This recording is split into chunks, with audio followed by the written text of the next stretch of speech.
survey down how the floor of the peninsula, Jacob, Hopkinton, Turner, South, Spinal, Southeast.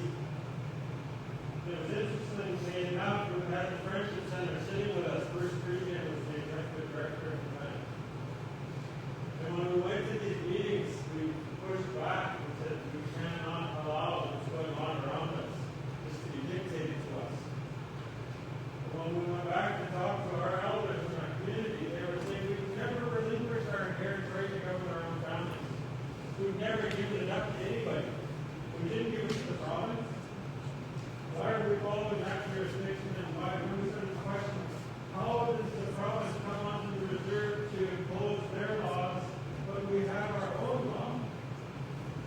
We have our own way. It wasn't that we were just walking around bumping in the trees before the settlers came. We knew what we were doing. When those fires were lit, we knew how to behave. They were holding each other's feet to the fire. And we were following the teachings that our ancestors, our grandparents, our mothers transferred to everyone of our ceremonies. So when we started down this path, we said that very process is what we're going to do if we're going to listen to the elders, if we're going to listen to the ancients, the grandmas. And we've been doing this process now, we're pushing back on some of the work that we've been doing, and where it's hard for us because we've lost ourselves writing it down. A lot of our teachings are transferred by word of mouth, and we have to apply it to our everyday living. So when we started down this process, we started to push back with respect to letting the minister know this is not something we want to do. The deputy minister, the assistant deputy minister, the premier. And it was interestingly enough, in one of these timelines, we signed an accord with, in 2011, Christy Clark was the premier at the time. All of our chiefs came together and signed an accord. Keeping in mind, we still understood what was going on with the Slauson Accord. We understood what was going on with the Golden Accord. We needed our own accord, a multi-ministerial approach to how we're going to take care of our families on different levels. And we are all reminded we need to go back to the very beginning. When we were sitting there, going, what does back to the beginning mean? Well, how far is the beginning? To the beginning of time? Well, we were reminded by, we keep things simple in our house when the fires are lit, go back to the beginning. It's the beginning of when we were born. And we're reminded that the amniotic fluid, every one of us were in, and how sacred that water was. It is to all of us. And we're reminded of our mothers and our grandmothers. A lot of teachings started to flow our way and how we're supposed to be and how we're supposed to protect ourselves. During this process, we started to figure out, who am I if I'm supposed to be the man in the family? What's my role? I lost my role.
car and I'm home.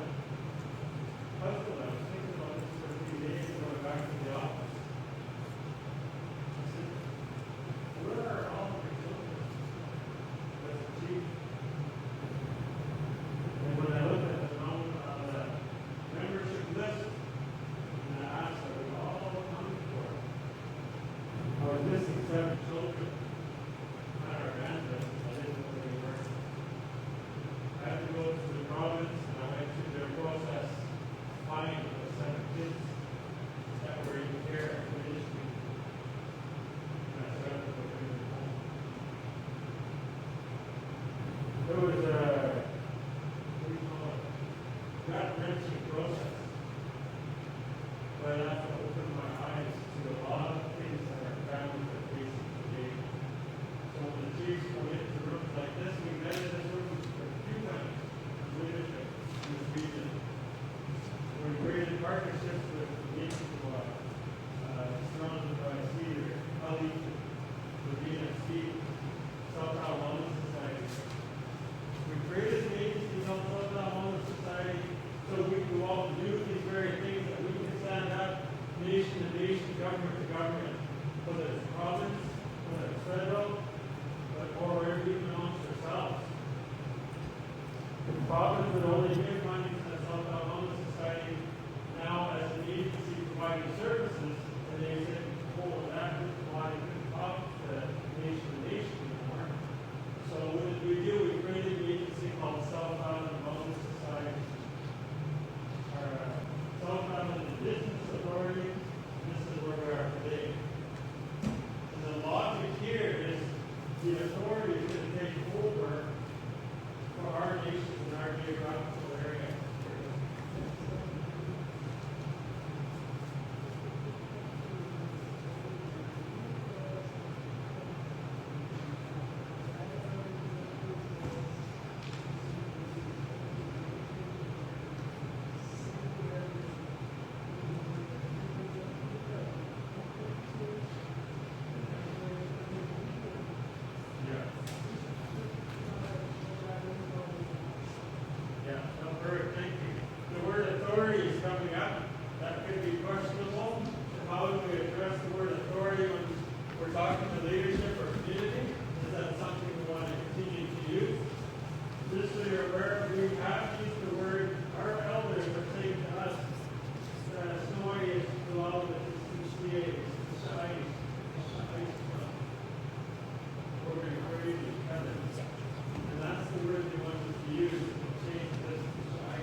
We had a meeting, I think it was in 2011 in SIIA. We had the BC First Nations Leadership Council show up. And at that time, we were saying we cannot support what's happening in this province. And we cannot support the federal constitution of what's happening for our children and our families. And we've actually made statements to the effect that there was a thing called the residential school. There was a thing called the 60 Scoop. Then there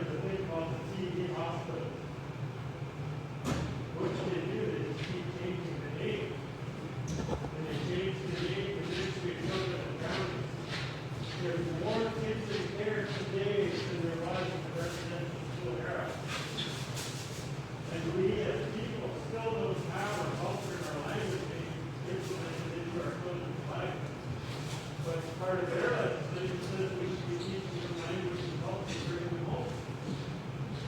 We're saying we want to do that, and that's through this process. When we start to do it here in this region, we start to say, if this is the longhouse, if we were in one of our houses, take it. And then, who am I to tell the people how to run their house? I can't. I can go over and see it in their process happen. So when we start to go down the process of going to appointment, they do the same thing. I can see it in the different area because it's usually the goal to be the one to travel the furthest, and then all the ones very close to the door are the ones that are usually the closest to that village. Everywhere we go, we all shift our seat. And where the men sit in the house, where the women sit in the house, and where the children sit in the house, are all demonstrating how we sit, how we behave. Wanting to incorporate that very process into our job and how we're going to take care of our children. Only to find out during this process, we forgot how to celebrate a birth of a child. Culturally. A year later, we don't celebrate the child making the 4 seasons. We decided to stay with us. Fast forward a little bit, we don't have a coming of age ceremony for a lot of our people. And actually, coming of age, when they turn 18 or 19 and they're waiting to change for a man anyway, there's another ceremony that takes place. Wanting to incorporate a lot of these pieces into our law, because it is our law. We're not talking common law, provincial law, municipal law, CRD law, appeals law, supreme law. It's our law of the land. So these are the things we're having discussions about. And I'm very confident about it. I don't want to tell my story today. My mother went to school. I was raised by my grandparents. All I knew was long. I felt like I was ripped off as a child. I didn't know a lot of things. I didn't know a lot of things my husband were doing. Only to find out they were openly protected. My sister was taken from the hospital. She was a baby, and I never met her until I was 21 years of age. 15 years ago, my cousin went into the hospital. Had a closed shoulder where they call it, put a needle in me. Put her in a coma for 2 weeks and she passed away. When she passed away, she left 2 children, 17-year-old and 10-year-old. I don't know my aunt is in your kids, how you have yours. So that when the ministry tried to come into the reserve and take these kids, the house is kind of pictures, get out and trespassing. You're allowed to don't put her out here. We're going to do our own. So that's kind of what I would be if I'm going to tell a little bit about who I am. I'm not saying this needs to be the way. I love the way the direction we're going, don't get me wrong. It's about us doing our own work, our own. But one of the things that we here and why we're meeting in the communities, we were looking at creating a binder. All these teachings and written words and all the work, but the law needs to say what's going to happen and take who are the vandals, who are the purposes, and then there's another chapter, another name. Again, that's easier in how we do this. It's the secret. But we need one for 3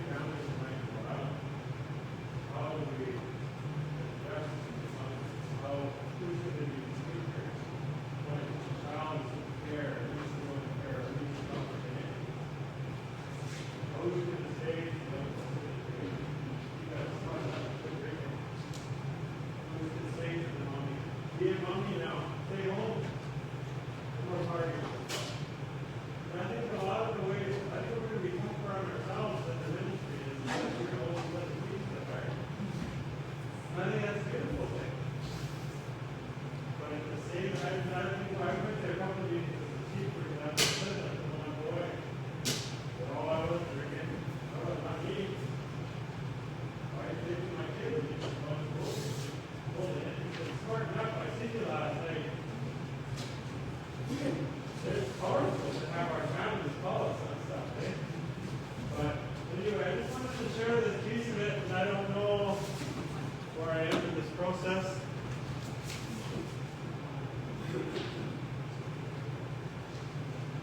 I was supposed to ask Steve to go follow them, but I don't think I followed the script. But that's one of the history of we locked arms at that meeting in Sachem. All of the chiefs stood up.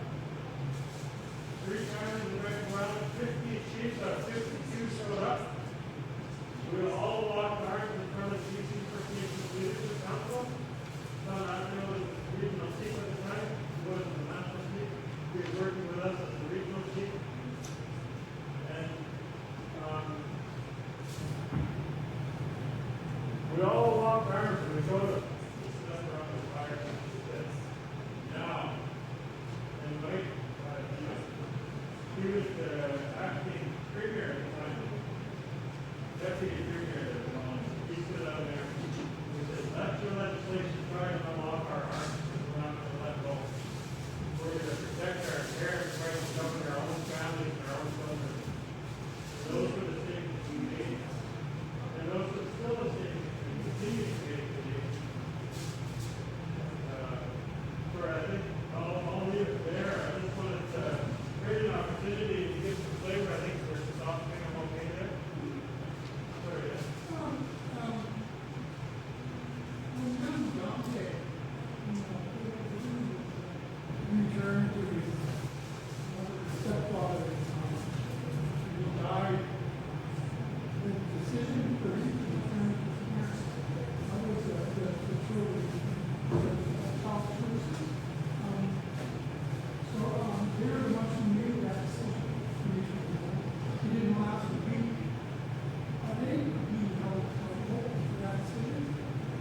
Because they've done us a lot over the years. We made decisions for First Nations people. They weren't ready for the decision. And when people said that, my children started, it broke my heart.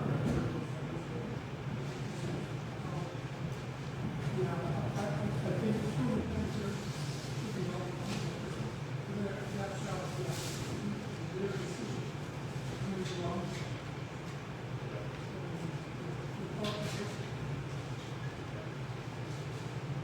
So I don't know if you hear the question, but basically, how do we hold each other accountable? Who holds the liability in case, like this example, if there's a loss or a death or an injury for that matter that creates a disability? How do we hold the legislation or the jurisdiction or the our own law accountable, let alone the ministry? So we're looking at the ministry today, but in the future it's going to be us holding our own law. So we're making the tough decisions about returning a child that maybe to a home that isn't ready to be a parent.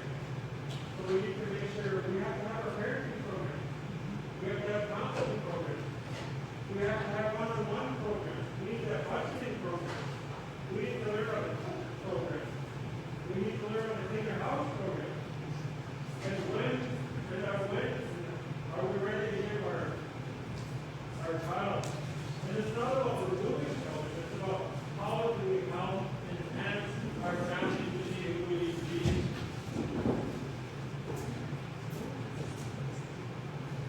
Guys, calling for a break. Well, lunch time.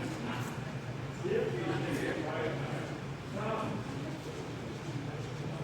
should we stop? Maybe we can stop. I can smell the food feeling very often. So, this is the time, hey, guys, brought the food. Yeah, right. So, that we keep eating, but I'd still like to share. I know my piece is supposed to be done, but I feel like I wasn't really finished. And you can smell the food, but it's okay. I'd like to share. And I have to apologize in advance. I'm just doing a video recording since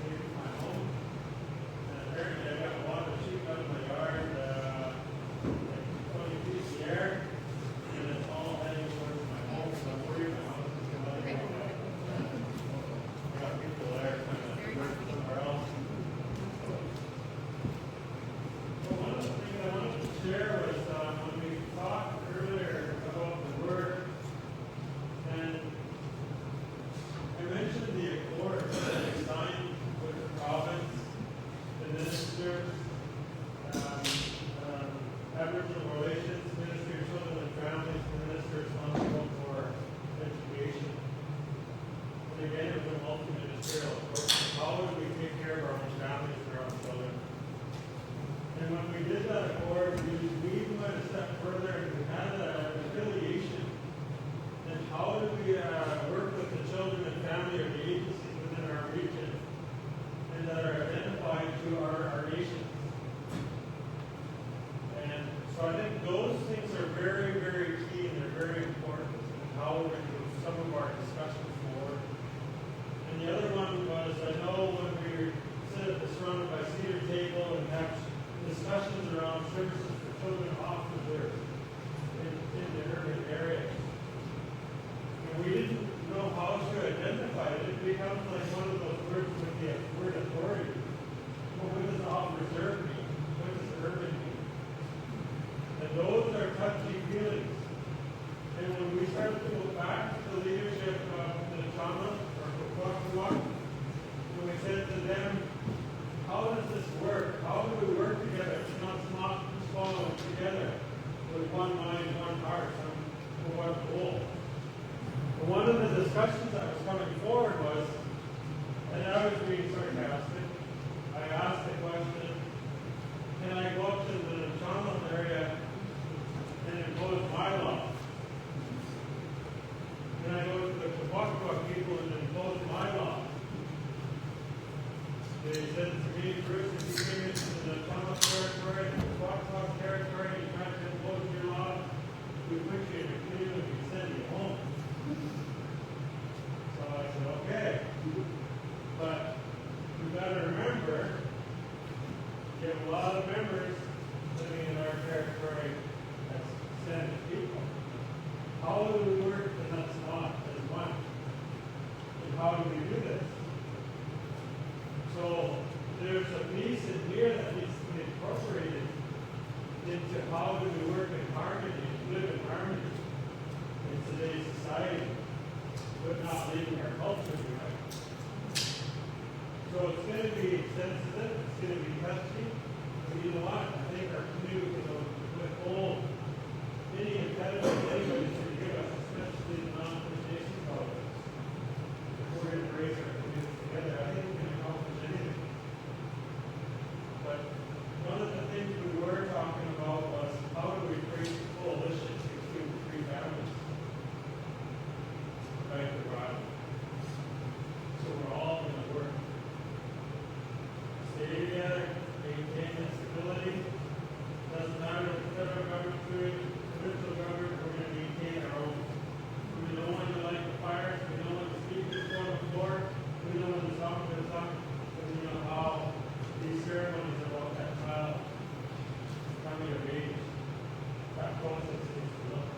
It'll be different variation, I'm sure, within the Chama territory, different variation within the Kwakwa territory, and you know what? We say SIIA here, hold on. There'll be 9 different staffs and there'll be 9 different processes. But right now we have the chiefs at the table. Right now we have the agencies at the table. That governance structure is going to change. It's not going to be the chiefs at the table. So one of the things that I get worried about how I say things and please don't take this out of context. Am I being recorded? Is it recording? Okay. No, I'm getting nervous. One of the things that I found out, and it's through our discussions, I know God is one of our leaders, but when we started to talk about this process, the example we were using at the time, $150 million is spent on Vancouver Island annually for children and families. $150 million. 75 million of those dollars, half of it, 75 million is in our region alone. $75 million in our region. I was saying, how many children are First Nations in this area? In your file.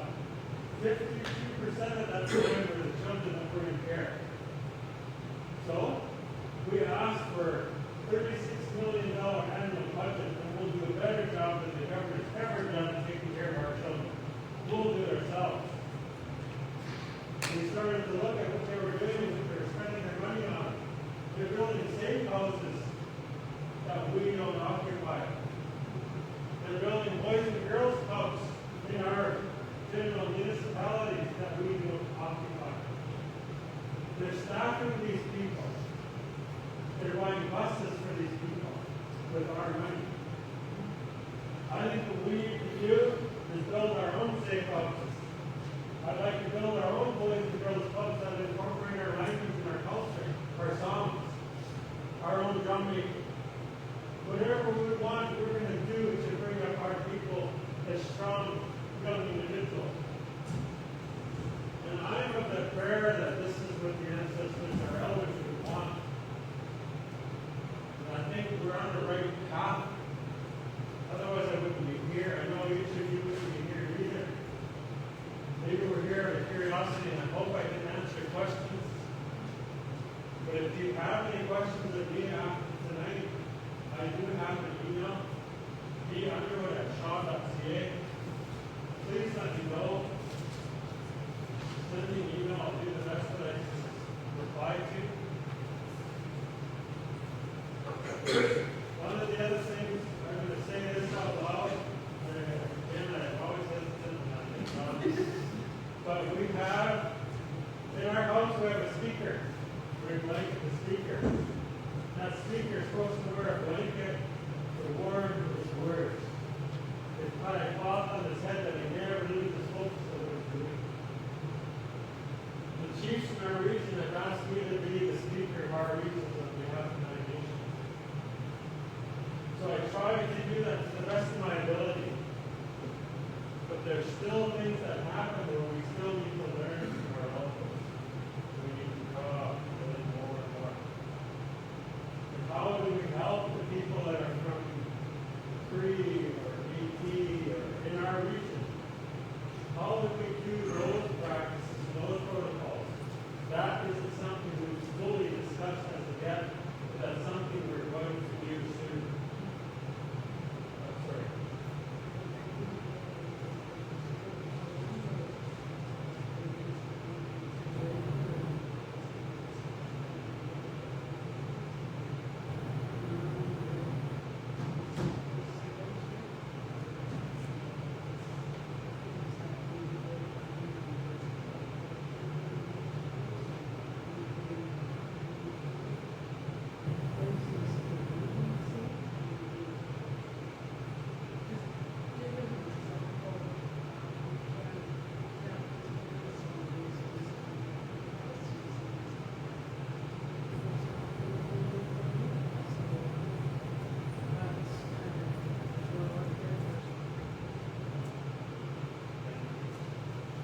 So the concern is how do we have the Thomas Longhouse in the territory? And I think those are the things that we need to have further discussion on is where's our land base and how do we grow it? We're not growing any more land. But how do we do this? And I think what we need to do is start to buy up some of the land under this process that allows us to have a home that's going to be conducted in the proper manner. The other thing I think we need to do is maybe we're dreaming, but they're asking for an elders facility, same as what you're talking about. I know a long-house facility. They're asking for an elders facility for the free families. They're asking for other agencies for a child care center, the doctor's office, a one-stop shop where we can go and see people that allow us to have our own practices in medicine, not just a doctor, but maybe some of our own people that carry medicines. But, sorry. I just wanted to comment. No, first of all, I want to recognize the territories we're in, county, and just say thank you for the fantastic supper. Drag my grandson along, my oldest grandson. Just so he might get an idea of what's going on. Neighbors, 4 generations. Families over here, families over there. But that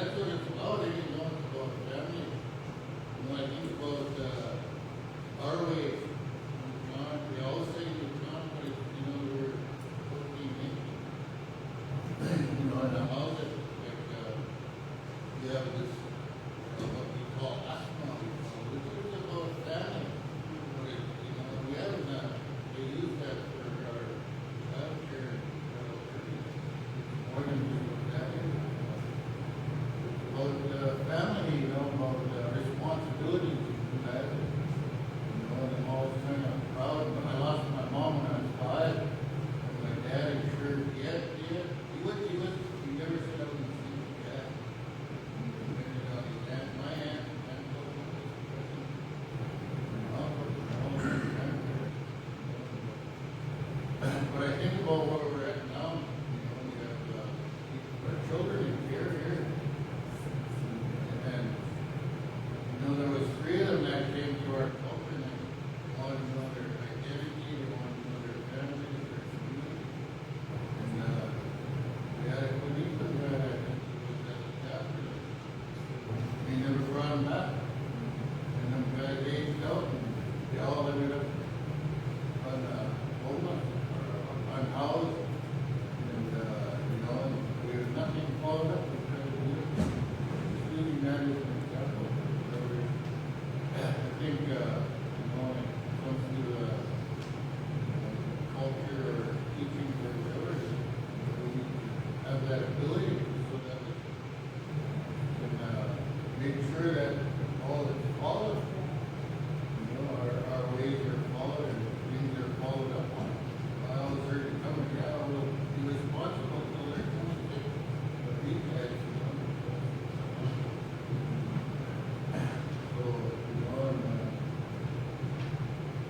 So, I really support what you guys are doing.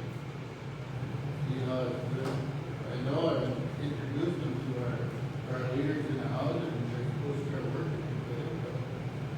But, I know houses can be slow right now, but for me, it was a priority, and I stepped away from it for a while. Because of my employment. But I still thought about it and advocate.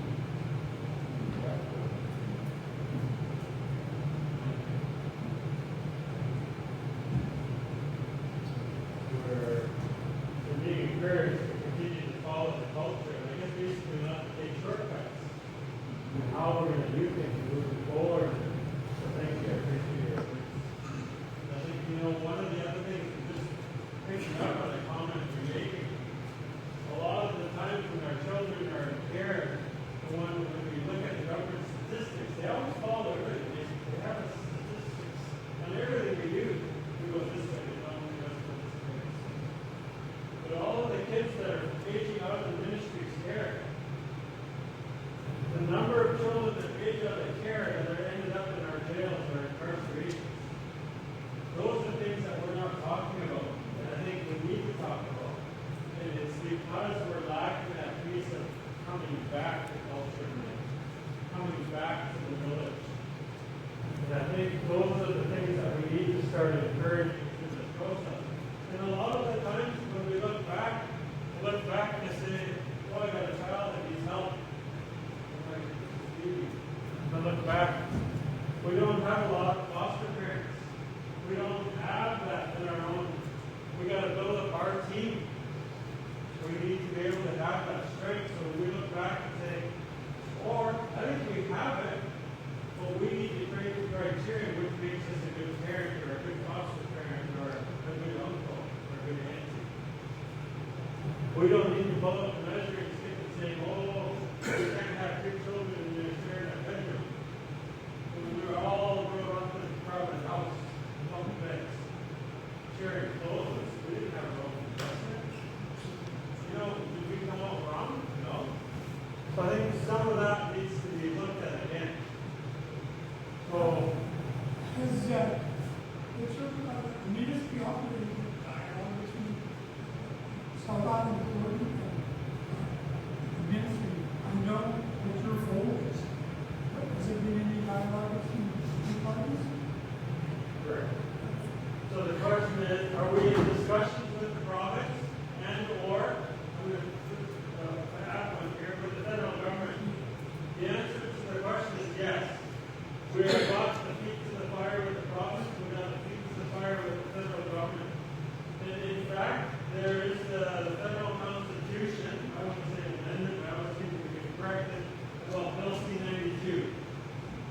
So there is a process in which we can actually, if doors open, we can move our community into that process that allows us to have this authority.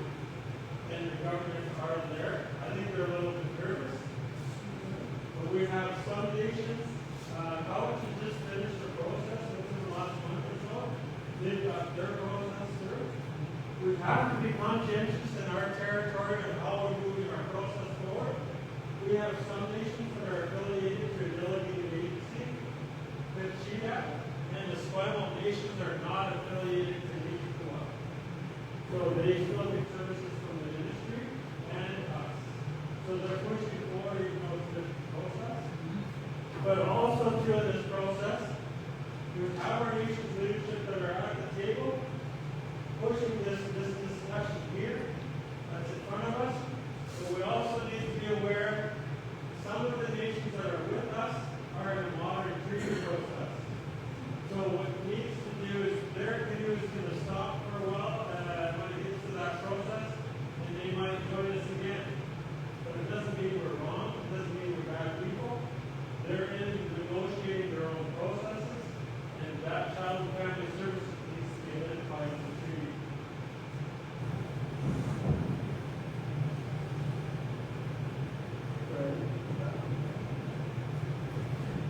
Sorry, with that, I got to turn my water off. So I got a group of people there that are trying to help me, but I think when they're pointing you oh my gosh, what do I do? And I'm not a mechanic by any means, so I don't know what else that is. It's like it's that way. But I want to lift my hands thanking you. I really appreciate the opportunity to be here. I think in our culture we say, whatever we learn here, please share with 10 other people when we leave as witnesses in our house. So please share it with other people. And you know what? I want to say that, man, I want to thank you for being here. You're probably, oh my God, I just got the chili. I remember I think at McDonald's and gave me a chili. But you know what? We need to commend the young person. I've been at this for a while, and I didn't think I was going to do this portfolio. I never thought I'd be doing this. But time goes so quick, and part of the teaching is don't take each other for granted. We shouldn't take for granted that we really see you, because you're going to be the memory of some of the work and discussions that are taking place. So we all have a right, a role, and a responsibility, and I hope we take that responsibility further than anyone of us can. So I just want to say thank you to each of you.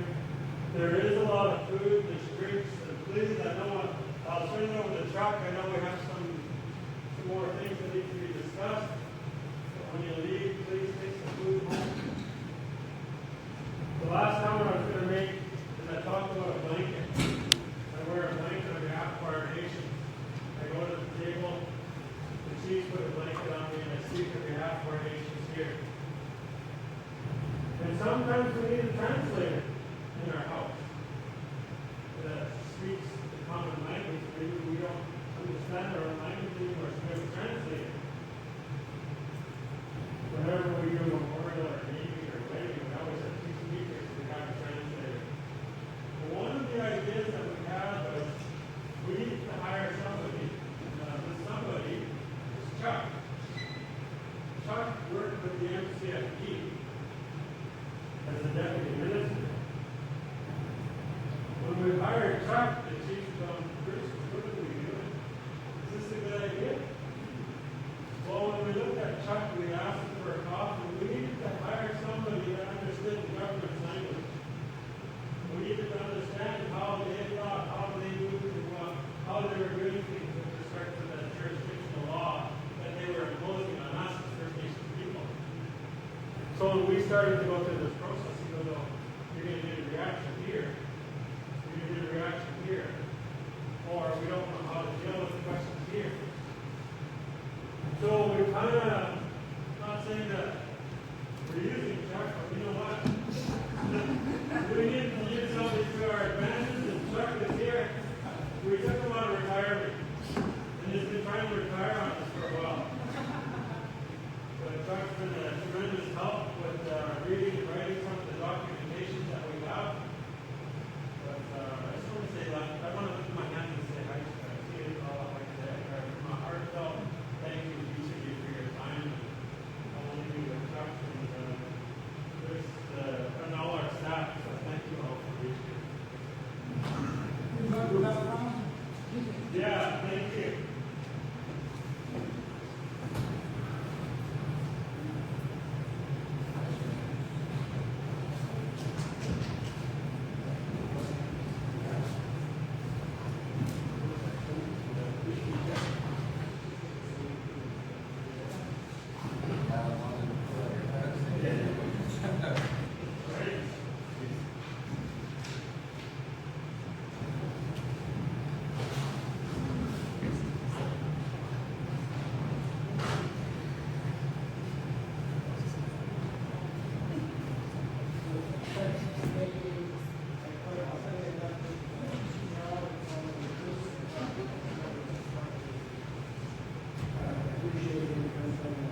about our structure, just so you understand how we created SIIA, and I agree that the name authority is not a very good way of labeling this, so we fixed in some of the legal language, but one of the challenges we have on our organization is that amongst our delegations or members of SIIA, there's four basic languages that are sort of key languages of the organization. And so when we try to use the business language in some of the documents, we roughly push back on the nation. So that's not our language. So why are you doing that? So we have moving into the process now, we actually want to come to the conclusion that to hire some manufacturers and communities to get the same price. And we deal with that in our structures, in our law, and in our documentation in terms of using it's the start. But in terms of our structure, I was here in the place of contract work for some time in Willis, and Bruce Brianne, who is the ex-executive director of this place, asked us, myself, and other members to come up with a structure for some kind of indigenous authority. And so we created a society, and the Society Act in BC is registered. And this is the structure that we've evolved into. So we have our society is legally based on the Native Nation because they are in Section 35 of our Constitution. So that's what the federal government recognizes in the school. But we have said consistently, and going back 20 years to 2001, the creation of SIIA, is that we also address communities and that's why we guys are part of this system. The chiefs have always believed very strongly that we need to offer services to all individuals we do in some lives and including respect to the way it's inclusive and we reflect that in our services and everything like that. So we created a board of directors and a interim one. As Bruce said, when we look at conflict of interest in it, which is unfortunate, and we can't do any operations in that. Right now, the board of directors is the 8 chiefs of the nations, or as well as 3 executive directors representing the boards of 3 major services. There's 2 other service organizations need to come up, and some of the ones that are already have members that represent the 98 nations, and some of the they are not part of the board process. When we move forward, this document, which is early thinking, there needs to be a different governance model. We then have team of contractors because most of our funding comes from the federal government and the Business Services Canada, and a condition of that is we can't hire permanent staff. And so, what I can sort of understand that is we're going to have a 4 years in process, everyone is a contractor, and that will work. We're going to actually do people working for us, but it excludes some people who we want to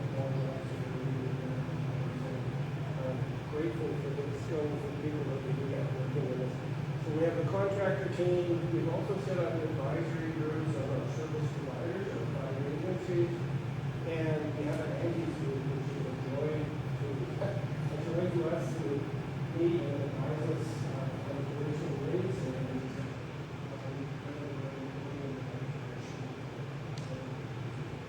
make changes. And then underneath that, and it's reflected here in the section of the agreement, is what we think are the areas that we have to put up in the So we have legal, we have contract with Woodward's, and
We have the insurance agents.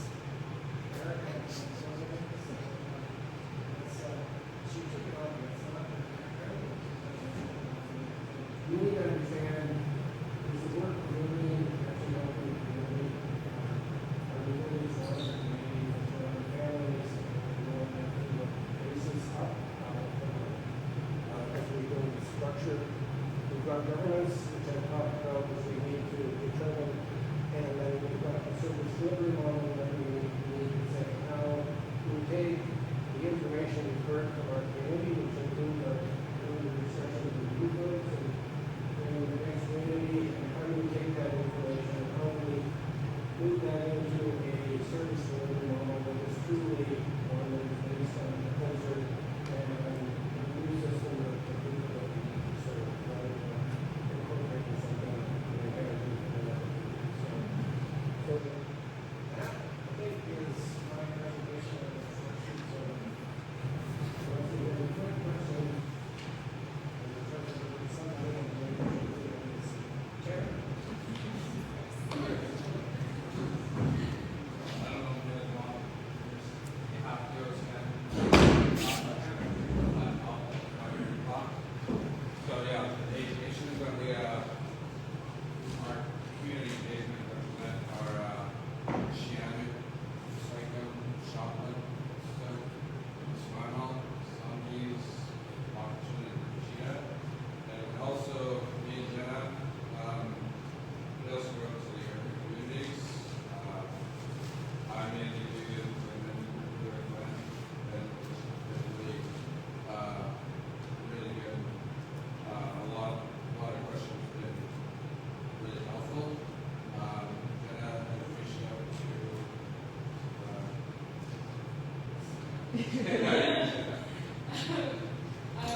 Eric and I, we work with Surrounded by SIIA Youth Council, and then I have an open door policy for my engagement sessions, so everybody that's urban and wants to come, they just show up and participate.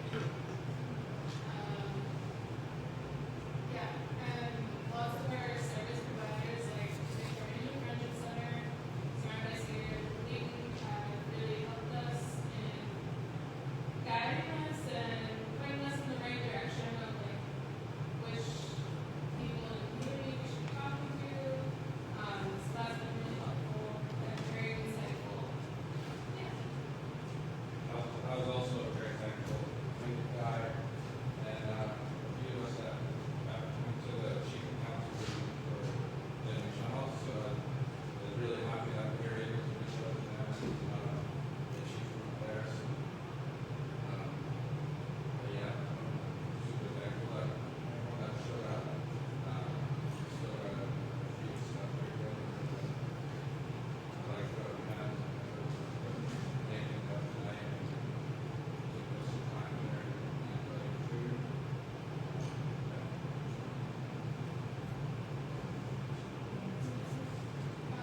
So as said before, the urban community engagement lead, and when I first started this job, I was trying to do like the communities like separately, so like the Guacamole and Town, like with their communities to make like on their own, so like they would have privacy and like a safe space to like have these discussions when we were doing phase one, when we were going through all the questions that we had to go through. And then I was using the big house because we are all live away from like, our home territories, and that's where we do our business. So I wanted to create that environment again, even though we're in an urban setting. So I know some individuals that are here have come to those sessions. Yeah, so we were having those discussions and just sharing a meal. Sometimes we do craft. And I always make sure that I printed out the questions that we've been going through on paper so they just hand it back to me. And that was really helpful because I don't like to be forced to talk. So I know other people might not be comfortable talking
all have been really helpful, and you have questions, so, God knows, it really has come back here, but I really knew that Ben had a great thing going on from Ben here, so, my main focus is the men's group, so, I'm working here, hearing that, hearing the men's group and all that, so, God, I'm super thankful. Also God and his family, like his song that one of them is, yes, this is definitely a good guy, like he was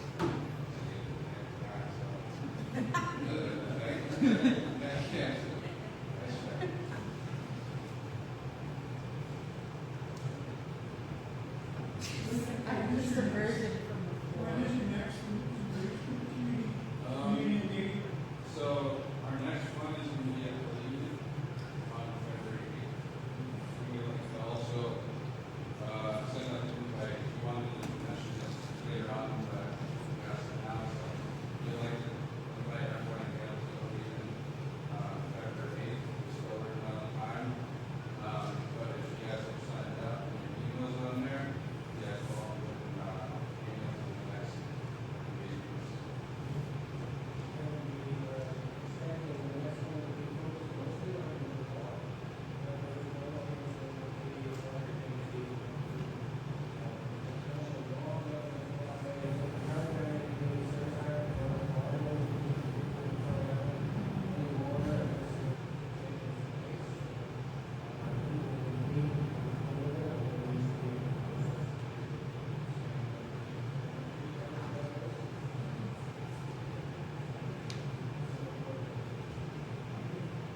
Are you prepared to push back from the community level?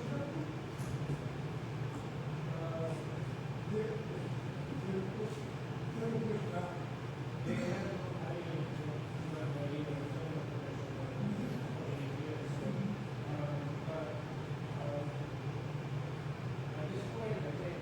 push back.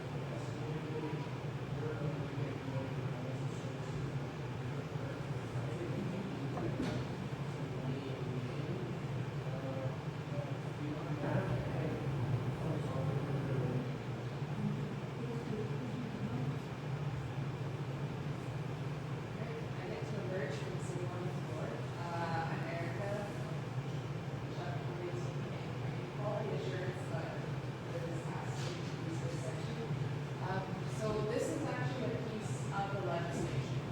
And as we think about coming back to the community and saying, does this sound okay? Is this what you guys want? Does this reflect what you have to say? This is a really, really significant part moving forward, because this is something that's going in the law that's being developed.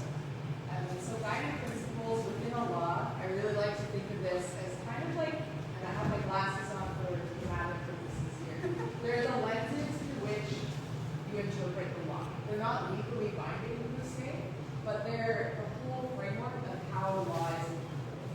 And so 12 years ago, a group of elders from all over the island actually came together here on the South Island to talk about values and the shared values of what they want for their children, families, and communities. So these values very much draw from that wisdom that was shared those 12 years ago, and it's also parallel to what we've been hearing in community. So as we were putting these together, there's 12 of them, we have all these giant signs that this will go through. I really, they're paralleling what's already been said, but also trying to put it into,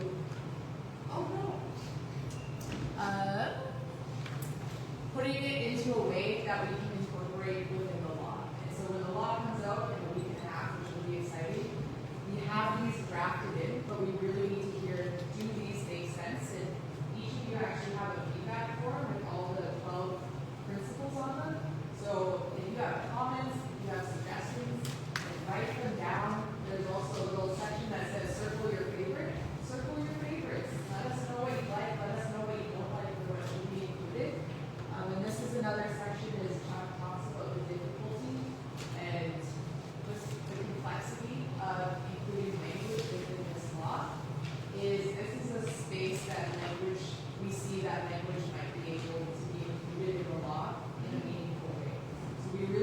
that install it so that we know what to give to our language groups to work, do the work of translating, finding, here's the language. So I sit back down on the floor. You guys can listen to my fingers. Yes. Just got a question, I was just looking at your, some of those. Yeah. You know, and what comes to mind, you know, is, I don't know how to put it, but it's kind of like maybe healing. You know, some families are so dysfunctional or whatever it may be, you know, but they need time to heal, time to understand. I think that's all part of, when we focus on our children, you know. And, you know, and things like prevention, all this. Share those kind of things, you know, when I think about, you know, even in places where I'm from, you know, families, there's some families that are kind of, you know, they need healing, they need to, you know,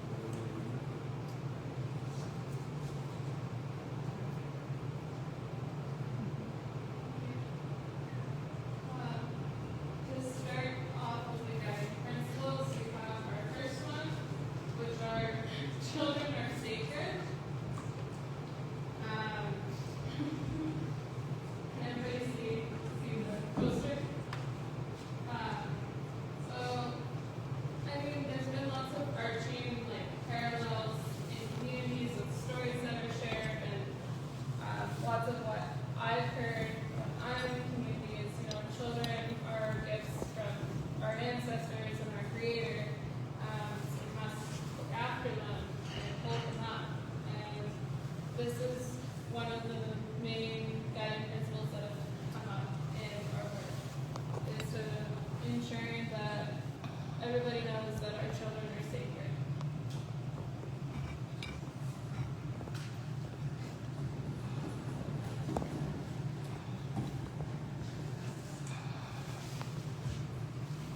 So, the second one is, family is the center of everything.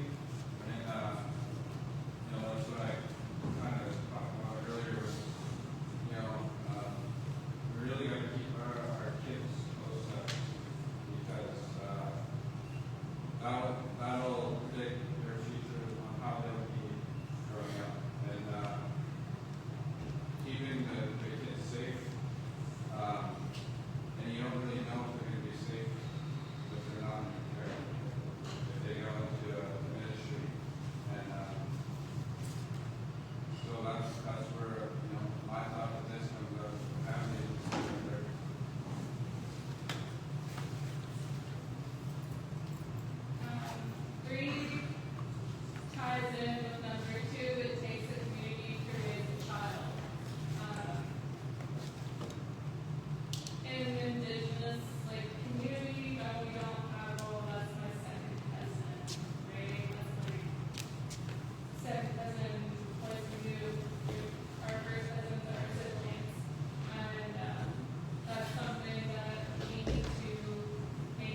remember going to our meeting, the big house growing up, and everyone would always say, your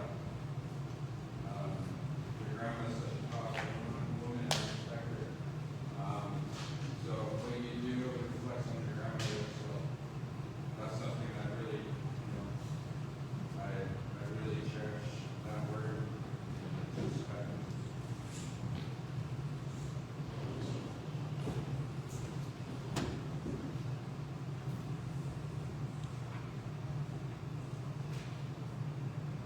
Sharing support and helping one another. I'm a person that personally loves to help people, but it's kind of like what led me to this job. I just think it's really important that we hold people up because we don't really know what they're going through, and just making sure that we're helping provide like a sturdy, strong support system for our children is like detrimental to their development and to like growing into like a healthy person. Yeah.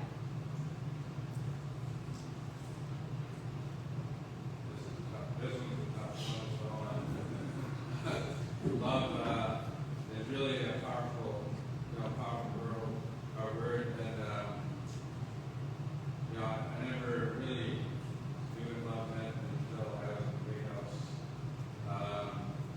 It was my grandma there every single night, staying there with me, guiding me, correcting me when I needed to, and I always remember her saying, I don't care how old I get, I don't care how late I stay up, I do this because I love you. And it really hits home because I've had parents and grandparents who went to residential school, and they never really showed love. I never knew what love was. It was for the longest time until my dad's mom passed. It took her so long to say I love you back to me because she just never really understood it from going to residential school. And I remember one of the first times seeing her say it back was really powerful, and it made me feel like made me feel alive because I felt the love that she had for me. She knew it was her time, and she knew she had to let go of what was hurting her. The love brought her back to life. Yes, that word also was really powerful.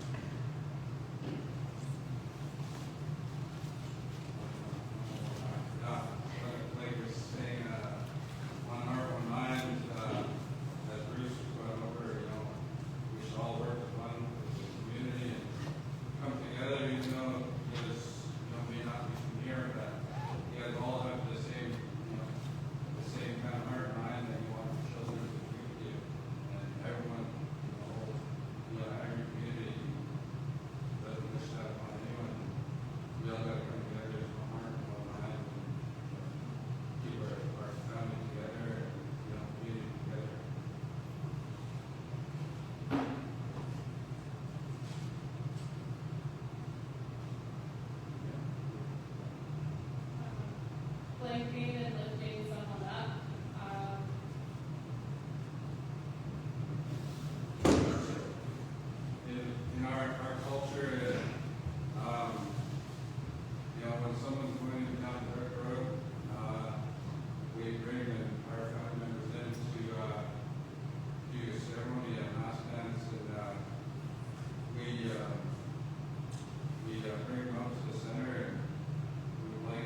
instruct you on how to be in that space.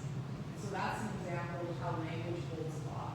And that's an example of this within a different way of something that we want to be able to bring into this law based on what community members just said. And finally, George's principle came from a legal ruling. I'm not actually sure how long ago, but this principle we want to include in our law, basically saying that when there's a dispute or a jurisdictional dispute over who will provide funding, who will provide services for a child, that the child gets served first. All the jurisdictional disputes and who's going to pay for it and all that stuff, that can wait, but you service that child first. And so this is a child first principle saying we always put the child and their family first. Those are our It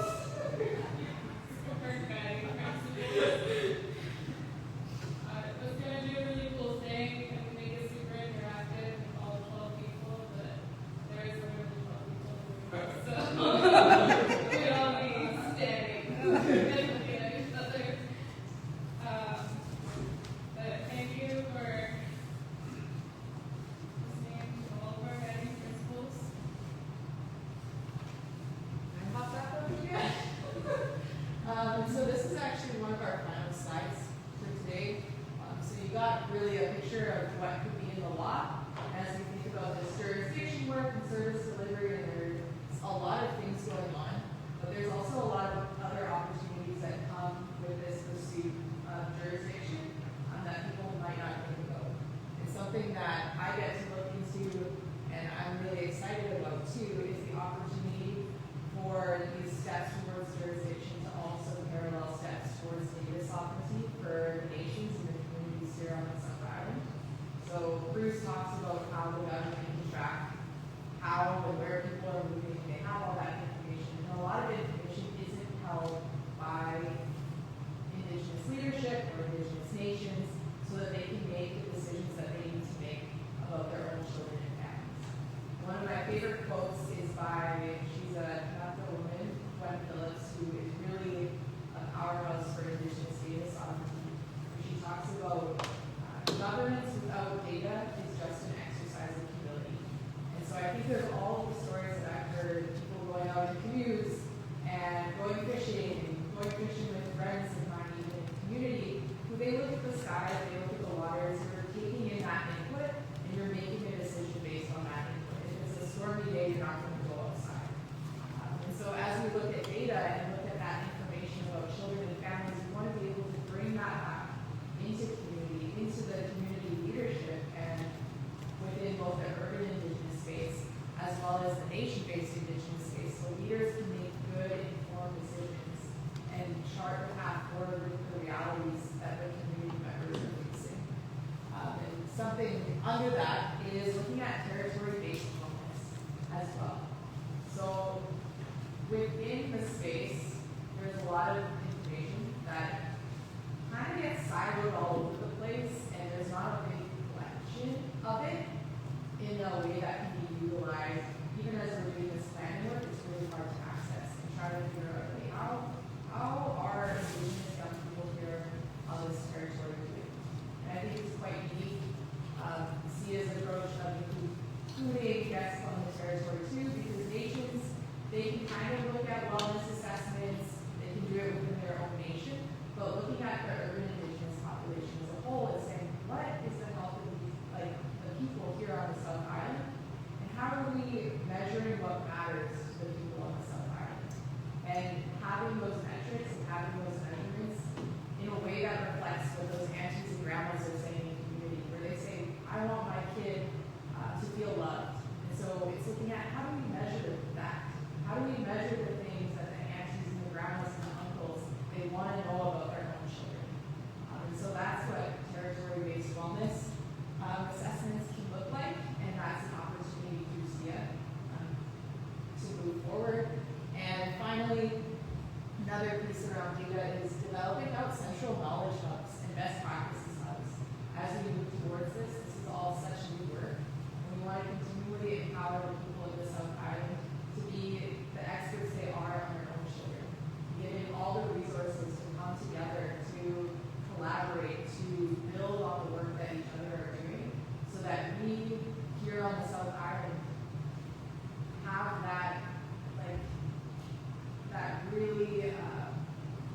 hone, I suppose, expertise. I think that it's hard to explain because the communities are already experts, but it's really just empowering that expertise in the best ways that we can and saying the communities know, so let's come together and share and make sure that we can move towards the wellness of our kids here on the territory. Good. So that's data.